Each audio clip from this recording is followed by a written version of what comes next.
Então, gente, boa tarde. Nós vamos começar hoje nossa aula com o conteúdo que eu postei para vocês na segunda-feira sobre os verbos. Nós vamos ver detalhadamente um pouquinho sobre eles. O conteúdo da semana passada, hoje vai ser disponibilizado a correção. Vocês deem uma olhadinha na atividade lá, façam a correção de vocês, tá bom? E vai ser sempre assim, na segunda-feira eu posto a atividade, na quinta-feira a gente tem aula no Meet, fazendo a explicação da tarefa. Vocês têm um prazo de uma semana para concluir a atividade, até na próxima segunda, e está postando na plataforma. Caso você não consiga, pode, mesmo assim, muitos alunos me perguntaram se podia fazer com atraso, pode fazer com atraso, sim, e mandar. O que não pode é deixar de fazer. Tá bom? Alessandro, olha, nesse segundo bimestre, em relação à lista de tarefas, né? Infelizmente, não estão fazendo tanto quanto no primeiro bimestre, não. Então, vocês têm que procurar ser assíduos nas atividades, têm que fazer as tarefas, gente. Senão vai ser complicado para vocês. Alguma perguntinha antes da gente iniciar a exposição do conteúdo? Não? Então, vamos começar. Nós iremos ver transitividade verbal. Vocês sabem me dizer o que é transitividade verbal?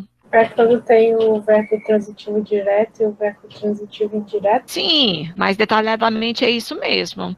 A transitividade verbal, ela é o quê? Antigamente, os gregos, eles tinham a concepção de que transitividade vinha do verbo transitar, mover, trânsito, mover de um lado para o outro. Mas, de maneira particular, significava passar. Ou seja, a capacidade de alguns verbos passarem para um objeto, uma ação ou um processo praticado pelo sujeito. Então, se houvesse essa transmissão, o verbo seria transitivo. Se não houvesse, seria intransitivo. Ou seja, transitivo é quando o verbo ele precisa de um complemento. E o intransitivo, ele não precisa, ele já tem o seu entendimento nele mesmo. Então, com o tempo, os gramáticos passaram a afirmar que verbos transitivos são aqueles que precisam de complemento e intransitivos são os que não precisam. Como o ser humano gosta de complicar as coisas, com o passar do tempo, os estudiosos fizeram uma subclassificação dos transitivos, considerando-os da seguinte forma. Nós temos aí o verbo transitivo direto. O que é um verbo transitivo direto? Ele exige complemento sem intermediários, ou seja, sem um conector, uma preposição. Olha o exemplo que eu coloquei. Ela comprou um carro. Quem compra, compra alguma coisa. Eu não preciso de uma preposição ligando o meu complemento ao verbo. Não exige. Já o verbo transitivo indireto exige complemento ligado por preposição. O exemplo, ela gosta de carros. Quem gosta, gosta de algo ou alguém. Esse de aqui é uma preposição. Então, o verbo gostar, ele exige uma preposição. Então, entre o verbo e o complemento, nós vamos ter aqui a ligação de uma preposição. Ele não é ligado diretamente ao verbo. Precisa de uma ajuda, ajuda da preposição. Já o verbo transitivo direto e indireto é uma mistura dos dois. Ele exige tanto um complemento sem preposição e outro com preposição. Olha só o exemplo. Ela deu um presente para os pais. Aí a gente faz a perguntinha para o verbo. Quem dá, dá algo para alguém. O que ela deu? Um presente. Deu um presente para quem? Para os pais. Então, neste caso, o verbo dar, ele é verbo transitivo direto e indireto. Até aqui, ok, gente? Sim ou não? Beleza. Sim. Beleza. Já o verbo intransitivo, ele não precisa de objeto, não precisa de uma preposição, mas pode precisar de um adjunto adverbial. Olha o exemplo. Pedro viajou mais cedo porque mora em Manaus. Pedro viajou. Se eu parasse a minha frase aqui, ela tem sentido completo, eu já sei. O verbo viajar, ele já por si só dá um entendimento. Quem viaja, viaja. Não precisa de mais nada, é o verbo intransitivo. E quem mora? Mora em algum lugar. Precisa de quê? De um adjunto adverbial de lugar. Mas continua sendo intransitivo, porque a ação não passa para um alvo. Pedro viajou mais cedo. Ponto. Porque mora em Manaus, aqui está sendo um complemento só do verbo. Quem mora, mora em algum lugar. Mas só que isso aqui está sendo o quê? O adjunto adverbial de lugar. Nós temos também o verbo de ligação. Para que serve o verbo de ligação? Para ligar o sujeito a um atributo, qualidade ou estado que fica no predicado. Eu sou feliz. O verbo ser, estar, parecer, ficar, são verbos de ligação. Então, ele está ligando o meu sujeito ao predicado, sendo que aqui, ó, está dando um atributo, uma qualidade ao meu sujeito. É o estado de estar feliz. Até aqui, tranquilo? Nós vimos a respeito dos verbos. Agora a gente vai ver os complementos verbais. Eles podem ser transitivos, intransitivos e de ligação. Existem dois termos que funcionam como complementos verbais propriamente ditos. São objeto direto e objeto indireto. Eles se relacionam exclusivamente com os verbos transitivos, ou seja, aqueles que precisam de um complemento. E por que são chamados de objeto? Literalmente, objeto significa qualquer coisa, física ou mental, para a qual uma ação, um pensamento ou um sentimento se dirige. Os verbos transitivos transmitem uma ação do sujeito para um objeto, que também é chamado de alvo.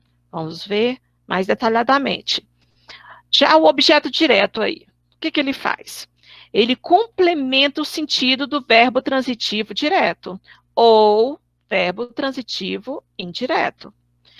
O exemplo, comprei um presente para você. Quem compra, compra alguma coisa. Comprou o quê? Um presente.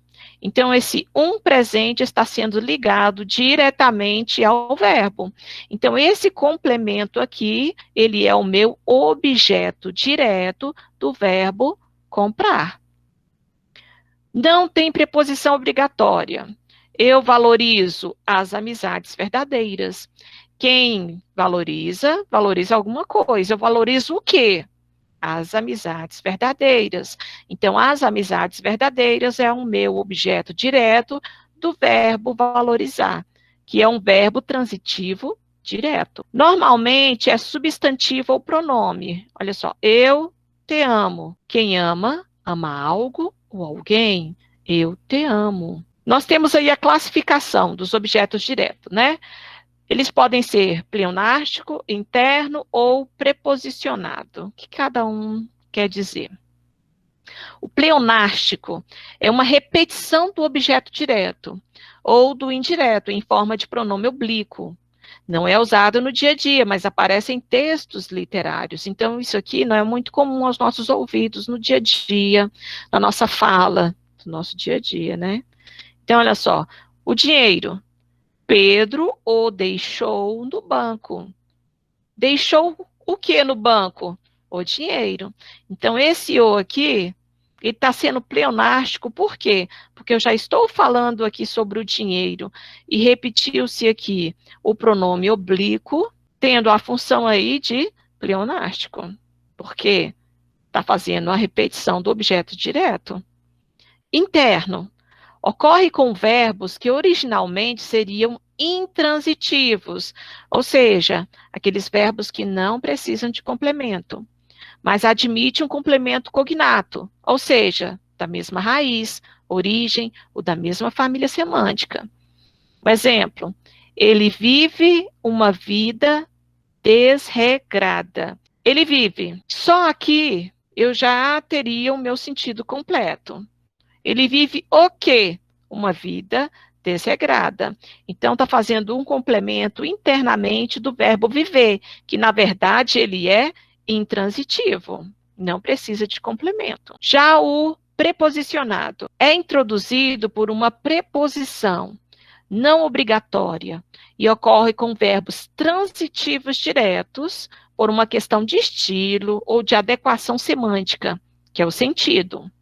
Na maioria dos casos, a preposição pode ser retirada ou o complemento modificado. Observem os exemplos. Eles comeram de tudo, ou eles comeram tudo. Dois aqui estão corretos. Só que esse primeiro, nós temos o quê? O uso de uma preposição.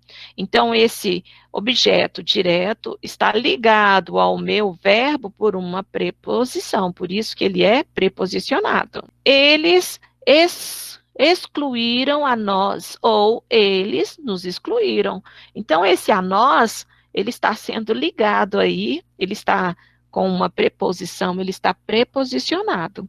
Então, poderia ser tanto uma frase quanto a outra. Só que o que é mais comum para nós, no nosso dia a dia, como aqui no primeiro, é eles comeram tudo. Já o objeto indireto, ele completa o sentido do verbo transitivo indireto.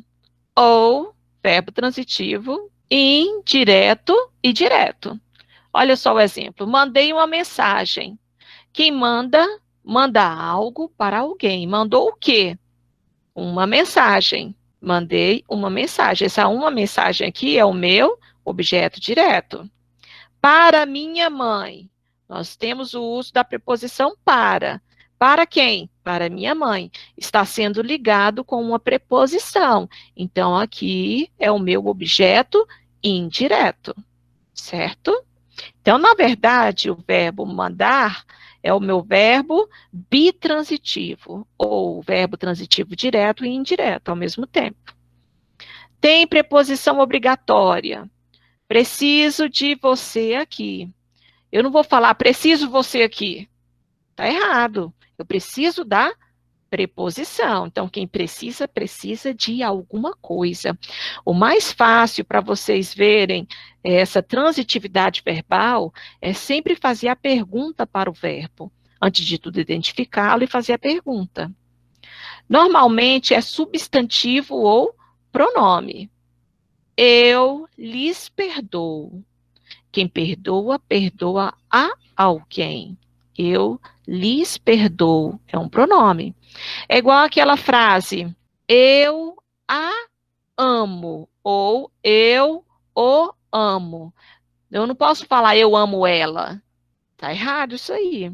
Então, a colocação também do pronome tem que fazer sentido, tem que estar corretamente. Continuando, a classificação. Objeto indireto, ele também pode ser o pleonástico. Lembrando que pleonástico quer dizer algo a mais, ele está sendo repetido.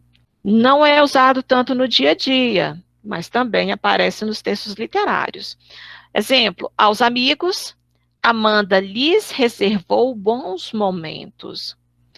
Lhes reservou. Reservou a quem? Aos amigos. O quê? Bons momentos. Então, bons momentos também aqui é o meu objeto direto. E lhes está sendo o meu objeto indireto, pleonástico, porque eu já tenho aqui o uso do objeto indireto aos amigos. Está sendo redundante, né? Está repetindo isso aqui. Como eu falei, aparece em textos literários, qual a função disso aqui? Para enfatizar. Com verbos intransitivos, ou seja, aqueles que não precisa de complemento, e verbos de ligação, não existe objeto direto nem indireto.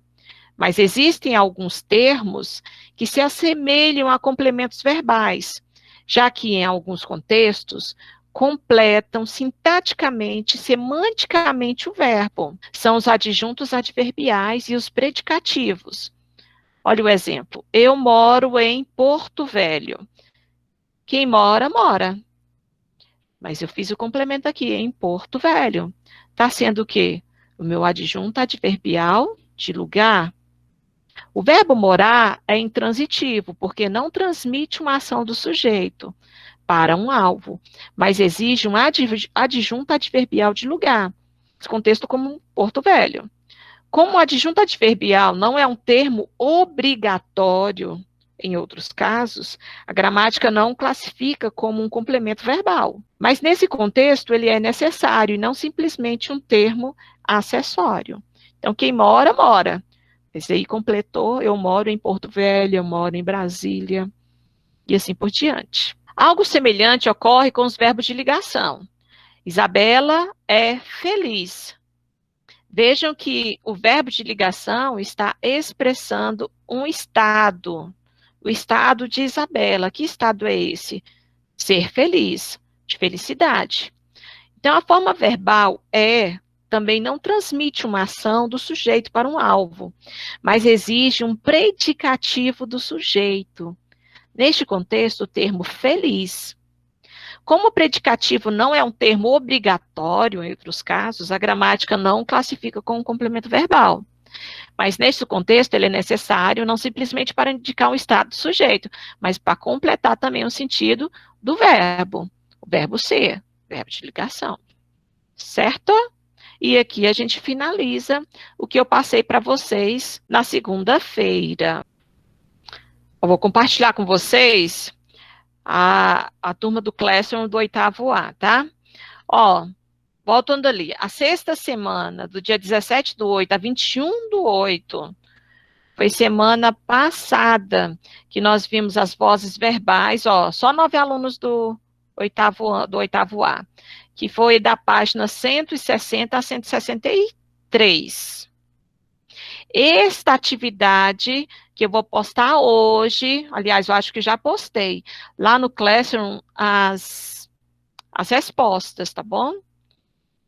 E desta semana é a transitividade verbal, onde eu pedi as páginas 30 a 33. Mas a senhora já postou a da semana A correção? Não, já postei. Já coloquei. Segunda-feira. Da 7ª semana, ó, da semana do dia 24/8 ao dia 28/8, até amanhã. Que é isso que eu acabei de explicar para vocês, a transitividade verbal e os complementos verbais. E tem os exercícios. Lembrando que eu coloquei o prazo até a próxima segunda para vocês estarem fazendo e colocando lá. Ó, só finalizando aqui, mostrando para vocês, eu criei um novo tópico, correções de exercícios. E aqui nós temos a correção do exercício da sexta semana. Eu coloquei aqui para vocês, corrigir suas atividades, tal. Vamos ver se entra direto. Aí vocês clicam e já entra nessa página aqui. Eu postei a correção comentada para vocês da página 160 a 163. Tá bom? Então, ó, voltando, eu vou pedir um favor para vocês, vou abrir minha câmera aqui, pedir encarecidamente que vocês acessem o tópico lá, aulas do Meet, e coloquem como concluída a atividade, tá? Não se esqueçam disso, por favor. Maria Cláudia, os exercícios da página 30 a 33, vocês podem fazer as respostas no caderno, tirar foto e postar. Tem uma outra forma também, a Emanuele não faz no caderno, né? Vocês podem estar digitando no Word as respostas, salvando como arquivo e enviar, que fica mais fácil. Você faz assim, Emanuele? Sim, Alessandra, é até mais fácil de corrigir. É bem melhor vocês fazerem digitado. Não precisa copiar o enunciado, você só coloca lá. Respostas da página 30. Exercício número 1, letra A, vamos supor. E aí, faz a resposta. Certo? Professora, tem que marcar como concluída as correções dos deveres? Não. A correção dos deveres eu coloquei como... como eu falo? Como material. Você não precisa marcar como concluído. Tem que enviar a correção? Não, não precisa enviar a correção. Se você já me enviou a atividade, a sua atividade já executada, ótimo. Não precisa me enviar a correção, não. Então, gente, olha, foi um prazer revê-los. Muito obrigada pela atenção de todos. Fiquem com Deus. E até a próxima quinta-feira. Tchau, professora. Tchau, gente. Tchau, Natan.